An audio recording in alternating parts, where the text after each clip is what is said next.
آغاز کلام کرتے ہیں پروردگار عزت کے بابرکت عظیم ترین اور کریم ترین نام کے ساتھ، وہ پروردگار کہ جس نے آپ کو محمد و آل محمد جیسی نعمت سے، وہ پروردگار کہ جس نے آپ کو محمد و آل محمد کی معرفت عطا کی، وہ پروردگار جس نے آپ کو شہزادی سیدہ کی دعا کے نتیجے میں پیدا کیا، وہ پروردگار جس نے آپ کو یہ استطاعت دی، یہ قوت دی، یہ صحت دی اور آپ کے قدموں کو اتنی طاقت دی کہ آپ چل چل کر آتے ہیں اور اس فرش عزا کو رونق بخشتے ہیں۔ اور آپ کی خوش نصیبی کا کیا کہنا مومنات گرامی کہ آپ کے آنے سے پہلے ایک ماں، ایک بیٹی، ایک زوجہ، اس پوری کائنات کی سیدہ، اس پوری کائنات کی ملکہ، ملکۃ العرب کی بیٹی، خاتون جنت، جنت کے سرداروں کی ماں، وہ آپ کے آنے سے پہلے اس فرش پہ موجود ہوتی ہے۔ اس سے بڑی خوش نصیبی کی بات، ایک مرتبہ سوچ لیں کہ آپ پروردگار تو نے کتنا مجھے خوش نصیب بتایا کہ ایک جگہ میرا انتظار حسین کی ماں کرتی ہے، دوسری جگہ میرا انتظار وقت کا امام کر رہا ہے، سبحان اللہ، کہ جلد از جلد میرا ظہور ہو، میں ظاہر ہوں اور اپنی فوج سے عامل ہوں۔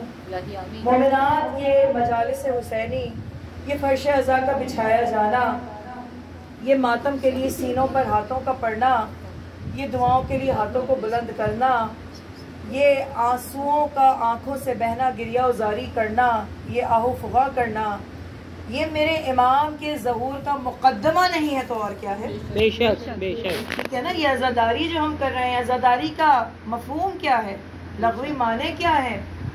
اگر پوچھے نا کسی بچے سے بھی تو وہ کہے گا غم حسین منانا، ماتم کرنا، جلوس نکالنا، آہوزاری کرنا، یہی کہیں گے نا۔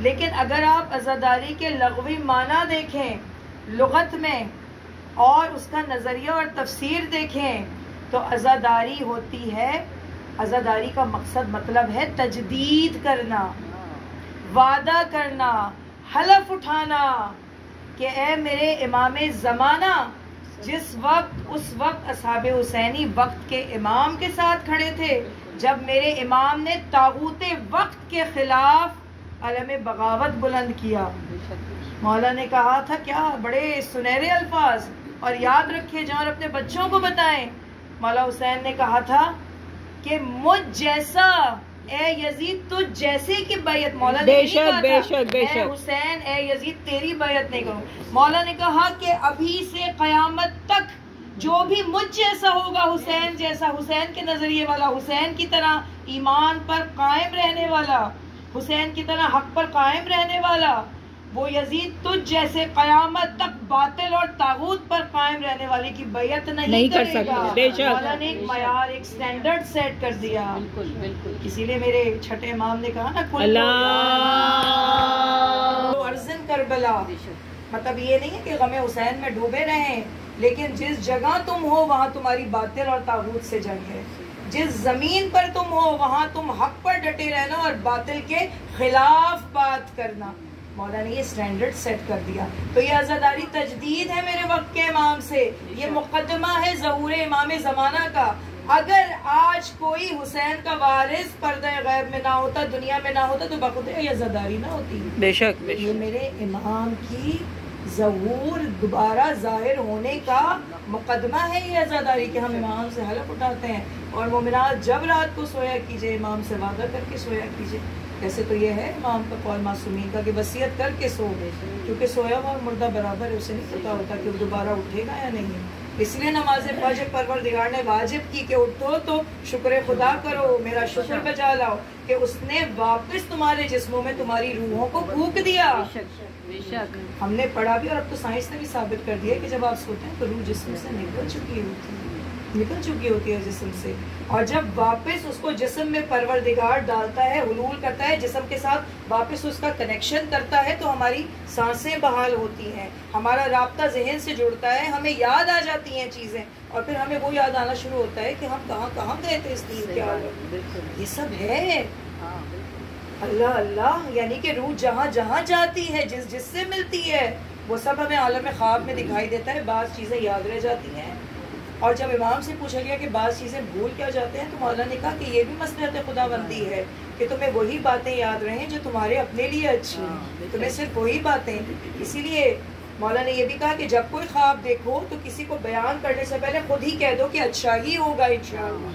کبھی یہ نہ کہو ہاں میں نے تو یہ دیکھ لیا پتہ نہیں کیا ہوگا، کہو انشاءاللہ اچھا ہوگا۔ اور زیادہ اگر تمہارا دل گھبرائے تو صدقہ نکال دیا، کوئی پریشان حال خواب دیکھنے کے بعد صدقہ نکال دو۔ تو مومنات گرامی، بس جب بھی ہم اس ممبر پہ بیٹھتے ہیں تو ہمارے منہ سے اور کچھ نکلتا ہی نہیں سوائے ذکر امام زمانہ۔ ہم نے پہلے بھی ذکر کیا نا کہ اگر کوئی عالم، کوئی ذاکر اس ممبر پہ بیٹھ کے آپ کو امام زمانہ سے معرفت نہیں کروا رہا تو وہ آپ کا وقت ضائع کر رہا ہے۔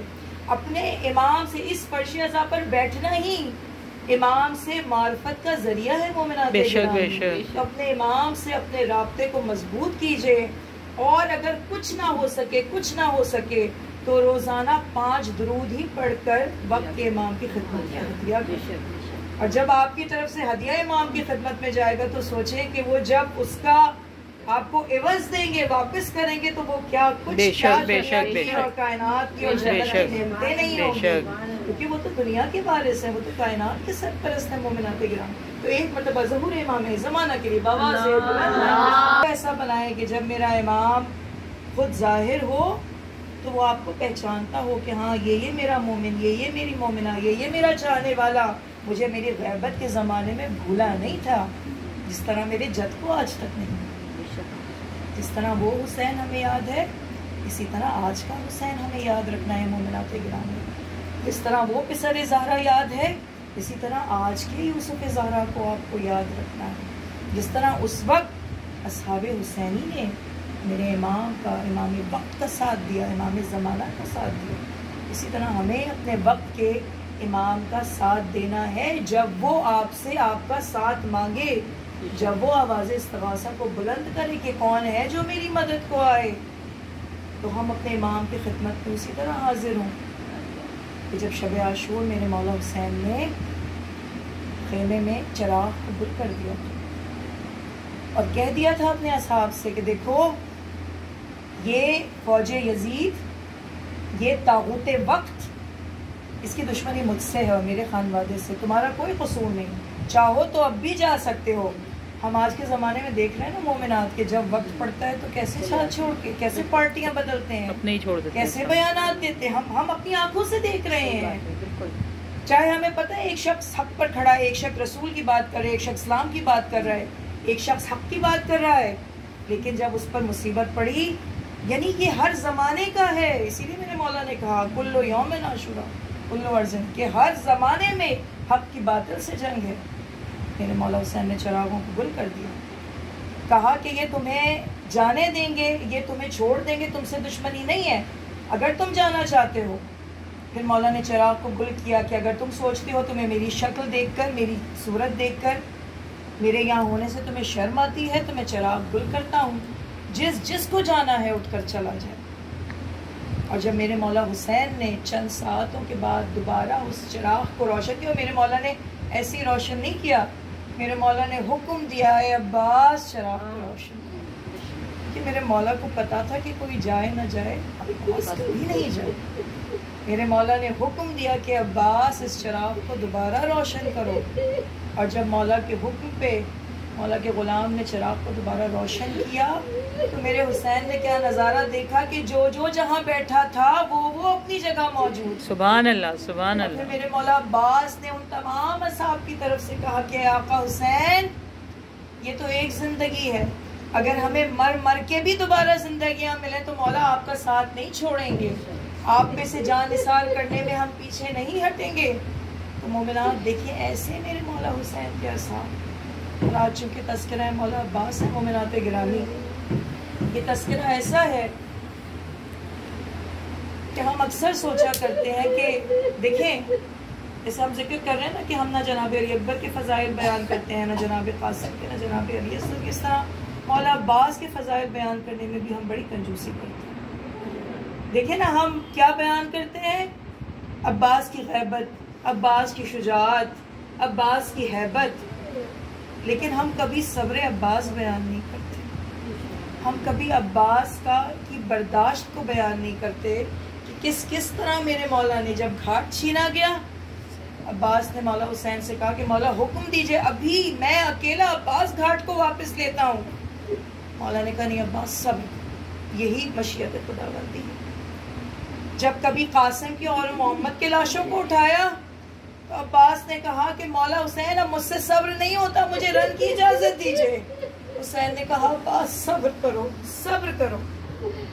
جب خیموں کی جانب پتھر پھینکے گئے اور چھوٹے چھوٹے بچے پتھروں سے زخمی ہوئے، عباس نے تلوار نکالی، حسین نے کہا عباس صبر کرو، صبر کرو، صبر کرو۔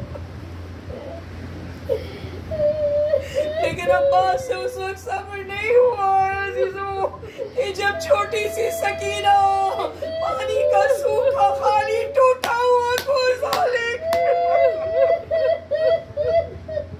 آگے چچا کے قدموں سے لپٹ گئی، کہتی ہے چچا دیکھیں میں وہ سکینہ ہوں جسے کوئی گود سے نیچے نہیں اتارتا تھا۔ اے چچا جب سے صبح عاشور ہوئی ہے سکینہ مسلسل چل رہی۔ اے چچا کبھی اکبر کے خیمے سے اصغر کے خیمے میں جاتی ہوں، کبھی پھوپھی زینب کے پاس جاتی ہوں، کبھی آپ کے اے چچا اب سکینہ سے پیاس برداشت نہیں ہوتی۔ ارے عباس نے سکینہ سے ٹوٹا کوزہ لیا، فوراً بھتیجی کو گود میں اٹھایا، حسین کے خیمے میں آئے۔ جب بھتیجی اور چچا کو ساتھ آتے دیکھا، حسین نے دیکھا عباس کے ہاتھوں میں ٹوٹا کوزہ، کہا عباس رن کی اجازت لینے آئے ہو؟ کہا نہیں آقا، میں بچوں کے لیے پانی کی اجازت اے میرے مولا مجھے اجازت دیجئے، بچوں کے لیے پانی لا سکو۔ ارے عباس گھوڑے پہ سوار ہوئے، نہر فرات تک آئے، مشکیزے سے پانی کو بھرا۔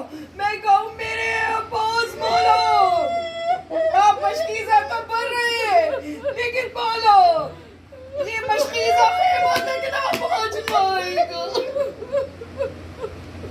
بس حسین نے آواز سنی، یا آقا ادرکنی۔ حسین اپنی قبرستان کے میدان میں پہنچے، عباس کے جسم کو زمین پر دیکھا، دونوں بس کٹے ہوئے بازو ملے۔ عباس کی گود کو عباس کے سر کو اپنی گود میں رکھا، کہا عباس کو یہ آخری خواہش، کہا اے مولا حسین آپ کے چہرے کی زیارت کرنا چاہتا ہوں۔ کہا دیکھتے کیوں نہیں؟ کہا میری ایک آنکھ میں تیر پہ بستا، دوسری آنکھ میں سر کا خون جمع۔ ارے حسین نے آنکھ کا خون صاف کیا، ایک نظر غلام نے اپنے آقا کو دیکھا، ارے لاش عباس تڑپ کر رہ گیا۔ ارے بھائی تڑپ کے بھائی کے آنکھ مر گئے، پانی دوں؟ صدمہ غضب کا سبت نبی پر گزر گیا۔ ارے خنجر علم کا دل سے جگر تک اتر گیا، اور بھائی جوان بھائی کو بیاس کر گیا۔ لیتے تھے بوسے گر کے تلے پاش پاش کے، اور اٹھ اٹھ کے گرد پھرتے تھے بھائی کی لاش کے۔